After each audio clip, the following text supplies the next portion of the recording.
6-7 साल की उम्र वह होती है जब बच्चियां गुड़ियों से बातें करती हैं, सपनों में रंग भरती हैं और दुनिया को सुरक्षित मानती हैं। लेकिन जब उसी मासूम उम्र में किसी बच्ची का भरोसा तोड़ दिया जाए, तो उसका बचपन वहीं थम जाता है। वह घटना कुछ पलों की नहीं, वह बच्ची के मन में आजीवन चलने वाली खामोश लड़ाई बन जाती है। डर, अपराध बोध, चुप्पी और टूटे हुए विश्वास उसके साथ बड़े होते जाते हैं। नमस्कार। आज कथा साहित्य में एक ऐसी ही कहानी लेकर आई हूं, गूंगी नियति, जिसे लिखा है हिंदी साहित्य जगत की संवेदनशील सशक्त कथाकार डॉक्टर गीता शर्मा जी ने। ये कहानी किसी कल्पना की उपज नहीं है। ये उस चुप्पी की कहानी है जो एक बच्ची की आंखों में हमेशा के लिए बस गई। एक ऐसी बच्ची जिसकी उम्र थी सिर्फ 5 साल।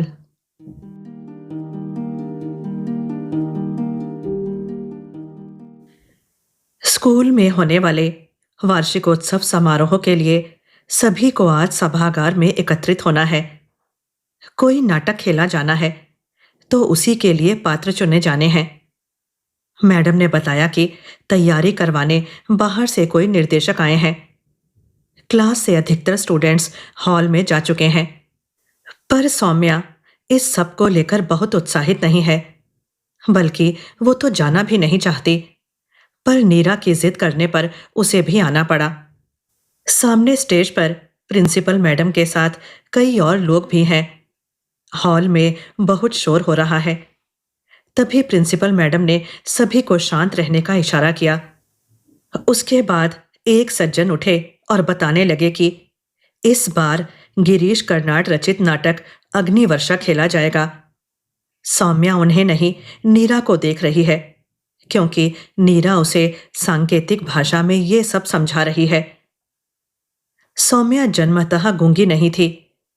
उसके साथ बचपन में हुए एक भयानक हादसे ने उसकी आवाज छीन ली। अब वो बोल नहीं पाती है। हालांकि उसे थोड़ा बहुत सुनाई तो देता है, पर अधिकतर लोग उसे गूंगी बहरी ही समझते हैं। सौम्या दिखने में बहुत सुंदर और आकर्षक है, इसलिए उसको जानने वाले उसे गूंगी गुड़िया बोलते हैं। लेकिन उसे देखकर कोई उसकी इस कमी का अंदाजा नहीं लगा सकता। पात्रों के चयन की प्रक्रिया शुरू हो गई। विशाखा की भूमिका निभाने के लिए उत्साहित कई लड़कियां अपना अपना ऑडिशन दे रही हैं। तभी स्टेज पर बैठे निर्देशक की आंखें सौम्या के चेहरे पर आकर टिक गईं और उन्होंने उसे अपनी ओर आने का इशारा किया। हतप्रभ सौम्या कुछ समझ पाती, तब तक नीरा उसे अपने साथ लेकर उस ओर चल दी। क्या नाम है तुम्हारा? सौम्या। नीरा बोल उठी। सर, ये बोल नहीं पाती। निर्देशक के मुख पर आश्चर्य और संशय के मिश्रित भाव थे, मानो कह रहे हो, ये कैसे हो सकता है? इतनी सुंदर लड़की और वह भी गूंगी। उसे देखते ही उन्होंने अपनी नायिका के लिए उसका चयन कर लिया और उन्होंने वहां बैठे सभी लोगों को अपने निर्णय से अवगत कराते हुए कहा, ये रही हमारी नायिका। इधर आओ विशाखा। प्रिंसिपल मैडम ने आश्चर्य से उन दोनों को देखा, क्योंकि उन्हें पता था कि सौम्या बोल नहीं पाती। उन्होंने अविश्वास जताते हुए पूछा, क्या आप सही निर्णय कर रहे हैं सर? फिर कोई दूसरा विकल्प खोजने का आग्रह किया, पर निर्देशक के आश्वस्त करने पर वो तैयार हो गईं। मैडम, आप निश्चिंत रहें, इसके संवाद कोई भी लड़की प्रॉम्प्ट कर देगी, पर इस भूमिका के लिए इससे बेहतर कोई और लड़की नहीं हो सकती। फिर कुछ देर रुककर बोले, आंखें देखी हैं आपने इसकी? कितनी मासूमियत भरी हैं। इसकी तो आंखें बोलती हैं। Such a beautiful face, full of innocence and purity. Saumya को कुछ कुछ समझ आ रहा था, पर पूरी तरह अब भी समझ नहीं पा रही थी। वो कुछ संकेत कर रही थी, शायद कुछ कहना चाह रही थी, पर नीरा ने उसका हाथ दबाकर उसे ऐसा करने से मना कर दिया। सर, अगर आप कहें तो इसके लिए मैं प्रॉम्प्ट कर दूंगी। ओके, क्यों नहीं, ये तो बहुत अच्छा रहेगा। सौम्या इशारे से मना कर रही है, पर नीरा बोली, डर मत, तो कर लेगी यार, और मैं भी तो हूं ना तेरे साथ। धीरे धीरे करके नाटक के सभी पात्र चुन लिए गए। नायक का पात्र निभाने वाला लड़का नायिका के लिए चुनी गई गूंगी लड़की के साथ अभिनय करने के लिए अनिच्छुक दिख रहा है और अपनी एक मित्र का नाम भी प्रस्तावित कर देता है, पर सर के आगे उसकी कोई भी दलील काम नहीं आई। अगले दिन से रिहर्सल शुरू होनी है। सभी को हॉल में इकट्ठा होना था। सौम्या भी नीरा के साथ सकुचाते हुए पहुंची ही थी कि पहले से मौजूद लड़के लड़कियों ने कानाफूसी शुरू कर दी। ये वक्री बना लड़का तो जोर जोर से हंसता हुआ बोला, ये देखो, आ गई गूंगी विशाखा।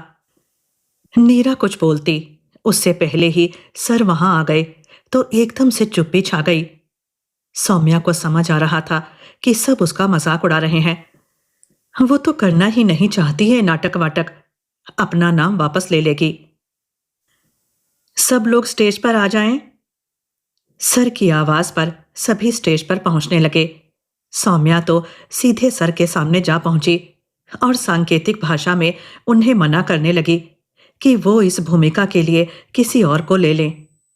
पर वे अपना मन बना चुके हैं और अब कोई बदलाव करना नहीं चाहते। उन्होंने उसकी पीठ पर हाथ फेरते हुए कहा, तुम चिंता मत करो, मैं सब संभाल लूंगा। तुम सिर्फ अपने अभिनय पर ध्यान दो। इस स्पर्श से एक सिहरन दौड़ गई उसके पूरे शरीर में। हॉस्टल पहुंचकर उसने ये बात नीरा दी को बताई तो वो उल्टा ही बोलने लगी, अरे ऐसा नहीं है, तुझे कुछ गलतफहमी हुई होगी। सर ने तो इतनी सारी लड़कियों को छोड़कर तुझे चुना है अपनी मुख्य नायिका। फिर वो हंसने लगी। सौम्या को लगा शायद उसी ने गलत समझ लिया होगा और बात आई गई हो गई। पर रिहर्सल के दौरान गाहे बगाहे सर का छूना उसे असहज कर देता। नीरा के ये कहने पर, अरे इतने सीनियर हैं सर, वो क्यों कुछ ऐसा करेंगे? वो प्रतिक्रिया देने में संकोच करती, पर अपनी नाराजगी जता देती। रिहर्सल करते करते अभिनय के साथ ही साथ सौम्या का आत्मविश्वास भी निखरने लगा है। वो अपने अंतर्मुखी व्यक्तित्व के खोल से बाहर निकलने लगी। अब हीन भावना और असफल होने का डर भी समाप्त होने लगा है। साथी कलाकार भी उसके इस मेकओवर से हतप्रभ हैं और उसे प्रोत्साहित करने लगे हैं। सब कुछ निर्देशक के मन मुताबिक ही चल रहा है। फंक्शन की तिथि भी नजदीक है। फाइनल ड्रेस रिहर्सल में सौम्या बिल्कुल ऋषि कन्या लग रही है, पर सर जिस तरह उसे घूरे जा रहे थे उसे बिल्कुल ठीक नहीं लग रहा है। सर कभी समझाने के बहाने से उसे छू रहे थे तो कभी उसके कपड़ों को। सौम्या गुस्से से कांपने लगी और फिर नीरा को लेकर वहां से भागकर हॉस्टल आ गई। आज तो हद कर दी सर ने। ये क्या तरीका हुआ भला समझाने का? बिना हाथ लगाए भी तो बता सकते हैं। अब तो नीरा को भी गुस्सा आ रहा है। उसने सोच लिया कि वो पूरी बात प्रिंसिपल मैडम को बता देगी। पर अगले दिन सुबह से ही कार्यक्रम की गहमा गहमी शुरू हो गई और नीरा को मैडम को बताने का मौका ही नहीं मिला। वो सौम्या को लेकर ग्रीन रूम पहुंच तो गई, पर मेकअप के दौरान वो उसका हाथ पकड़कर बैठी रही।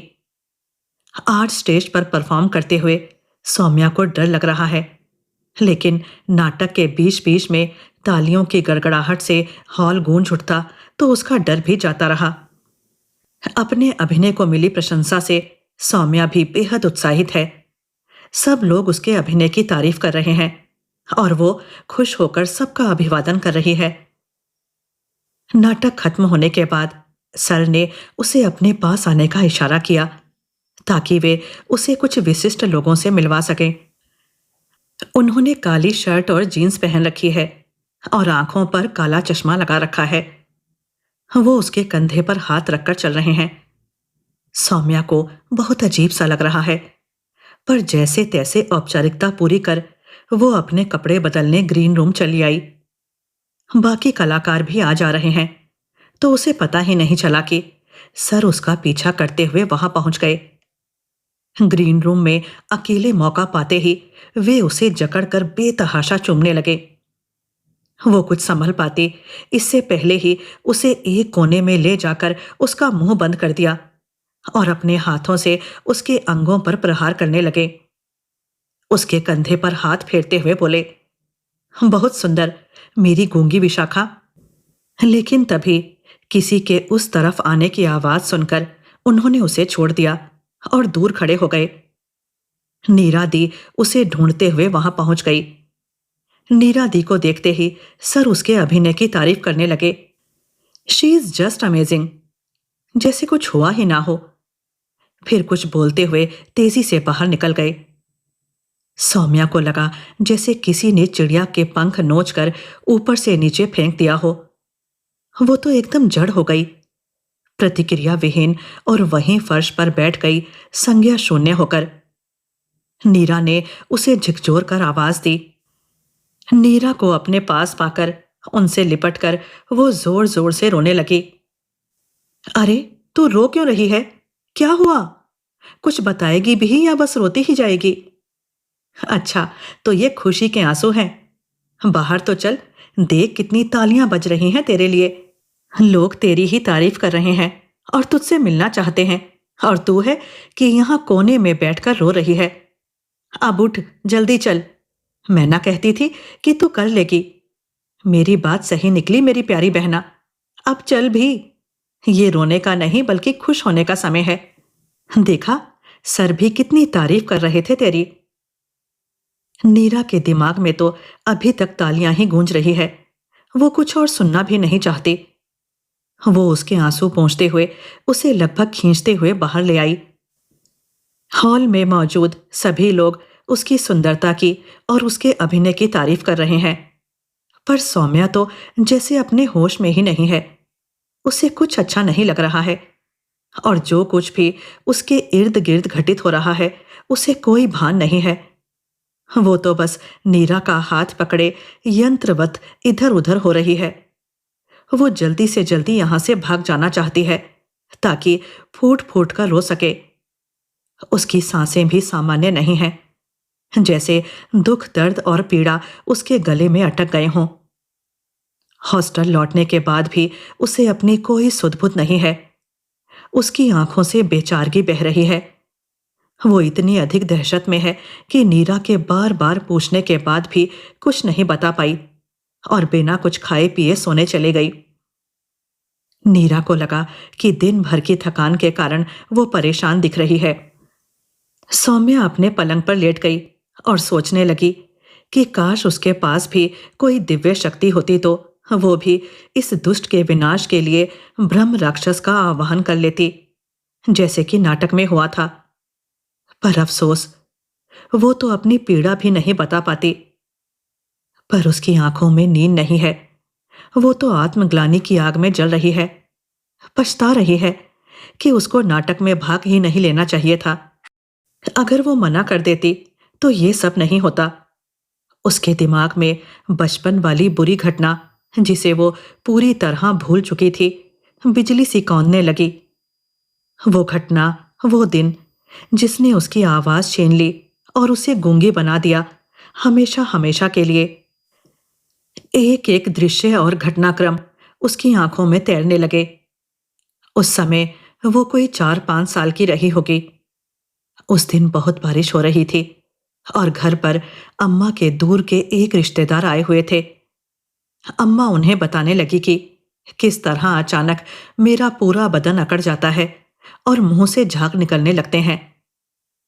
तुम तो जानत हो भाई साहब, एक तो लड़की जात, दूसरे जे बीमारी, किसी से बोल बता भी नहीं सकत। नहीं तो मोड़ी के ब्याह में कितनी परेशानी हो जात। हाँ, सो तो है जिज्जी, बात तो सही कह रही हो तुम। को डॉक्टर को दिखा दे का भाई साहब? ना जीजी, कोनो जरूरत नहीं है। जे सब ऊपरी हवा का चक्कर है। हम्म, समझी जिज्जी। अब की बार हम कोनो जानकर कौन लिवा लावे। तुम चिंता मत करो जिज्जी, बिटिया बिल्कुल बढ़िया है जावेगी। अम्मा रोने लगी। रो मती ना जीजी, हम जल्दी लिवा लाहें। कुछ दिनों बाद ही वे एक और व्यक्ति को लेकर हमारे घर आ पहुंचे, जो कि शक्ल और वेशभूषा से बहुत अजीब से लग रहा था। उसने काले रंग का चोगा पहना हुआ था, माथे पर बड़ा सा तिलक और अपनी लाल लाल आंखों में मोटा काजल लगाया हुआ था।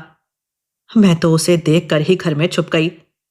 घर के अंदर आकर उसने अपनी बैठक सजा ली। उनके पास एक थैला था और उस थैले में से वो कुछ हड्डी, नाखून, कौड़ियां, मोरपंख और भी ना जाने क्या क्या जड़ी बूटियां निकाल रहा था। उस दिन भी बहुत तेज बारिश हो रही थी। शाम हो गई थी, पर पापा अभी तक लौटे नहीं थे। उस आदमी ने अम्मा से मुझे बुलाने को कहा। अम्मा ने मुझे पुकारा, पर मैं तो उन्हें देखकर ही बहुत डर गई थी, तो उसके सामने जाने की हिम्मत नहीं हुई। जब मैं अम्मा के बुलाने पर भी नहीं गई, तो अम्मा मुझे खुद लेने आ गईं। चल बिटिया, तुम्हारी बीमारी ठीक हो जाएगी। नहीं अम्मा, बहुत डर लग रहा है। डरो मत, वो कछु ना करे तुम्हें। मैं कैसे भी जाना नहीं चाहती थी, पर अम्मा मुझे खींच कर ले गई। उस अजीब से आदमी ने मुझे घूरकर देखा और फिर मुझे सामने बैठाकर मेरे चेहरे पर लाल रंग पोत दिया और मंत्र फूंक कर मोरपंख से बनी झाड़ू मेरे सिर पर मारने लगा। निकल भाग मोड़ी की देह से, तू जानत नहीं है कि कौन बाप से पाला पड़ो है जाबेर, तोकूं तो छोड़ूंगा नाए। मैं डर के मारे चीख कर रोने लगी। देखो जीजी, कैसे चीख मार के भाग रहे हो है। नास पीटो, छोड़ मोड़ी को छोड़। फिर अम्मा से जल्दी कंडी लाने को कहा। अम्मा कंडी तैयार करने अंदर चली गई। अचानक लाइट चली गई और उस धूर्त पाखंडी ने मौका पाते ही मुझे दबोच लिया और मेरे होठों को चूसने लगा। उसने मेरा मुंह अपने पत्थर जैसे हाथों से दबा दिया।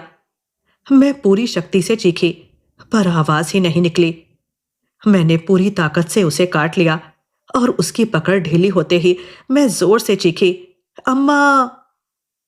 मेरी चीख सुनकर अम्मा दौड़ी दौड़ी आई। उनके हाथ में जलती कंडी थी। कंडी की मध्यम रोशनी में अम्मा ने देखा कि वो राक्षस मेरे ऊपर बैठा हुआ था। अम्मा ने जलती कंडी उसके मुंह पर दे मारी और मुझे उसके चंगुल से खींचने लगी। उसके हटते ही अम्मा ने मुझे अपनी छाती से चिपका लिया और मुझे सहलाने लगी। तभी उनका हाथ मेरी खून से सनी फ्रॉक पर जा लगा। फिर तो वो दहाड़ मारकर रोने लगी। मैं तो दर्द के मारे अचेत हो गई थी। उसके बाद क्या हुआ मुझे पता नहीं। वो मेरी आखिरी चीख थी, मेरी आखिरी आवाज। उस चीख ने मेरी आवाज हमेशा के लिए बंद कर दी। इस घटना से अम्मा का जीवन हमेशा के लिए बदल गया। वो गुमसुम रहने लगी। मुझे थोड़ी देर के लिए भी अपनी आंखों से दूर नहीं होने देती। मुझे खेलने बाहर भी नहीं जाने देती। खुद ने भी बाहर जाना और लोगों से मिलना जुलना छोड़ दिया था। मुझे अपने पास सुलाती और प्यार करती रहती, समझाती रहती कि ये बात मैं कभी भी किसी को ना बताऊं। वो अकेले में रोती रहती और घुटती रहती। किसे बताएं, कैसे बताएं और क्या बताएं? पापा को? पापा को बताती भी तो क्या बताती? वो तो सहन ही नहीं कर पाएंगे ये सब। वो अकेले में बड़बड़ाती रहती। वो इसके लिए खुद को जिम्मेदार मानती थी। उनका मानसिक संतुलन बिगड़ गया था। पापा जब भी कुछ पूछते वो बोलती, मत पूछो गुड़िया के पापा, हम कछु ना बता पाए। मेरी गुड़िया की आवाज वापस आ जाए। मेरे गूंगे हो जाने का काला सच पापा कभी नहीं जान पाए। अम्मा तो कितने भोग प्रसाद, कितनी मन्नत और ना जाने कितने निर्जला उपवास रखती। सिर्फ और सिर्फ एक ही प्रार्थना, प्रभु उनकी बिटिया की आवाज लौटा दें। पापा के घर से जाते ही वो एक पैर पर खड़ी होकर तपस्या करने लगती, तो कभी आधी रात को उठकर दुर्गा सप्तशती का पाठ करने लगती। मुझे लेकर अम्मा जगह जगह फिरती रही। जो कोई जो कुछ बताता वो करती। कभी चिड़िया का झूठा खिलाती, तो कभी शंख में रखा पानी पिलाती। कोई डॉक्टर, कोई वैद्य नहीं छूटा होगा, ना ही कोई मंदिर और दरगाह, पर कोई फायदा नहीं हुआ, बल्कि मेरी बीमारी बढ़ती जा रही थी। अब तो मुझे दिन में कई बार झटके आने लगे थे। स्कूल जाना भी बंद हो गया था। एक दिन स्कूल टीचर मुझे खोजते हुए घर आ गई। अम्मा ने मेरी बीमारी के बारे में बताया, तो उन्होंने अम्मा को समझाया कि मेरी बीमारी कोई ऊपरी हवा ववा का चक्कर नहीं है। मुझे मिर्गी रोग है, जो इलाज कराने से ठीक हो जाता है। उन्होंने शहर के एक वरिष्ठ डॉक्टर का पता देकर मिलने को कहा। कई साल इलाज लेने से मुझे दौरे आने तो बंद हो गए, पर मेरी आवाज वापस नहीं आ पाई। डॉक्टर के कहने पर पापा ने मुझे संकेत भाषा सिखवाने के लिए शहर के एक विशेष स्कूल में मेरा दाखिला करा दिया था। कई महीनों तक तो मम्मी पापा भी शहर में ही रहे, पर फिर आर्थिक तंगी के चलते उन्हें लौटना पड़ा। पर दूसरे हॉस्टल वाले स्कूल में मेरा दाखिला करा दिया था। बिना भरे तो कुआं भी खाली हो जाता है। मेरे इलाज में सारी जमा पूंजी भी समाप्त हो चली थी, और हम सबके लिए शायद यही ठीक भी था। अम्मा ने मेरे हाथों में और गले में ना जाने कितने धागे और ताबीज बांध दिए, और तमाम हिदायतों और नसीहतों के साथ जी पक्का कर लौट गईं। ये तो अच्छा हुआ कि मुझे अपनी रूम पार्टनर नीरा दी मिल गई, जो मेरा बहुत ध्यान रखती थी, बिल्कुल अपनी बहन की तरह। शुरुआत में अपनी बात समझाने में मुझे बहुत कठिनाई होती थी, पर धीरे धीरे नीरा दी मेरी संकेतों की भाषा समझने लगी थी। सब कुछ ठीक ही चल रहा था। बीतते वर्षों के साथ ही बुरी घटना की स्मृति भी धुंधली हो चली थी कि आज इतने वर्षों बाद फिर से वहीं, आज फिर से एक दुष्ट ने उसकी कमी के चलते शोषण किया। घिन आती है उसे ऐसे लोगों पर जो बच्चियों में भी अपना शिकार ढूंढ लेते हैं। बारिश थी कि थमने को राजी नहीं थी। रात भर वो रोती रही, और आसमान भी। उसे पता नहीं लगा कि कब सुबह हो गई। नीरा ने उसे उठाने की कोशिश की, पर वो तो बुखार से तप रही थी। उसका पूरा शरीर अकड़ गया और वो बेहोश हो गई। नीरा दौड़कर वार्डन को बुला लाई। उन्होंने तुरंत ही डॉक्टर के पास ले चलने को कहा, और साथ ही उसके घर पर भी फोन कर दिया। वो काफी देर तक बेहोश रही, और डॉक्टर के यहां पहुंचने तक नीरा ने उसे अपनी गोद में लिटाए रखा। अस्पताल पहुंचने पर डॉक्टर उसके बारे में जानकारी लेने लगे। सर, कल शाम तक तो ठीक थी, खुश थी, बहुत अच्छा अभिनय किया था इसने नाटक में। वार्डन मैडम बोली। अचानक ऐसा क्या हुआ? डॉक्टर ने पूछा। गूंगी है ना, तो बता भी नहीं सकती कि क्या हुआ। हमें तो कुछ पता नहीं, वो बोली। नीरा, तुम बताओ, तुम दोनों तो आग और धुएं सी साथ साथ रहती हो। नीरा ने बताया कि कल शाम से ही वो बस रोए जा रही थी, और उसने खाना भी नहीं खाया था। सर, मुझे लगा कि थक गई होगी, इसलिए शायद। डॉक्टर ने उसका परीक्षण करने के बाद कहा, शायद कोई गहरा सदमा लगा है इसे। किसी ने इसके गूंगी होने का फायदा उठाने की कोशिश की है। नीरा ने ध्यान से देखा तो सौम्या के शरीर पर कई जगह दांत से काटने के गहरे निशान उभर आए थे। अब वो भी समझ चुकी थी कि उसे किस तरह का सदमा लगा है। उसे बीती शाम का ग्रीन रूम का दृश्य याद आ गया। तो इसके रोने का कारण, और मैं समझ ही नहीं पाई। हे भगवान! उसके होश में आते ही नीरा उससे लिपटकर रोने लगी, और उससे नाटक और नाटक से जुड़े बुरे अनुभव को भूल जाने को कहने लगी। उसे भरोसा दिलाने लगी कि सब कुछ ठीक हो जाएगा।